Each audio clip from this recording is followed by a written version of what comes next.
नमस्कार, मी मृणाली पिळणकर. तुम्ही पाहत आहात LS मराठी. पाहुयात काही महत्त्वाच्या बातम्या. आज T20 विश्वचषक अंतिम सामना. अहमदाबादमध्ये भारत न्यूझीलंडची आमने-सामने लढत होणार. भारताची हॅट्रिक की किवींची स्वप्नपूर्ती. भारताला इतिहास घडवण्याची संधी.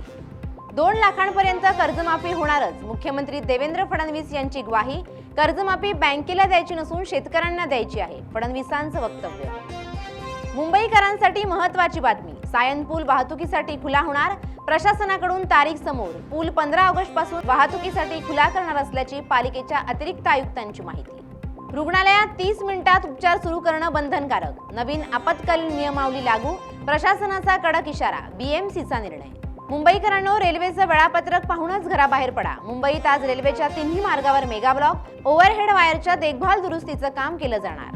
लॉटरीशिवाय मिळणाऱ्या म्हाडाच्या घरांना अर्जदारांची पसंती. अवघ्या 2 दिवसात मुंबईतील 54 घरांची विक्री. अपूर्ण मुंबई गोवा महामार्गावर 2दा टोल. पहिल्या टप्प्यात खारपाडा खांब नाक्यावर खिसाखाली. येत्या आठवडाभरात टोल अधिसूचना जारी होणार. महामार्ग प्राधिकरणाची माहिती. दुर्गम भागांतील शाळांसाठी 10 विद्यार्थ्यांमागे 1 शिक्षक. शासनाकडे प्रस्ताव पाठवल्याची माहिती समोर. महाराष्ट्रात जलजन्य आजारांचे रुग्ण वाढले. कॉलरा, गॅस्ट्रो, अतिसार, संसर्गजन्य कावीळ, लेट्रोस्पायरोसिस सारख्या जलजन्य आजारांच्या रुग्णांची संख्या मोठी. दूषित पाणी, अस्वच्छतेमुळे या आजारांचा प्रसार होण्याची शक्यता अधिक असल्याचं तज्ज्ञांचं मत. इराणचा मोठा निर्णय. हॉर्मुझ सामुद्रधुनी केली खुली. जगभरातलं इंधन संकट टळलं. आता हल्ले करणार नसल्याचं स्पष्टीकरण. या होत्या आताच्या घडीच्या काही महत्त्वाच्या बातम्या. अशाच महत्त्वाच्या बातम्यांसाठी पाहत रहा LS मराठी.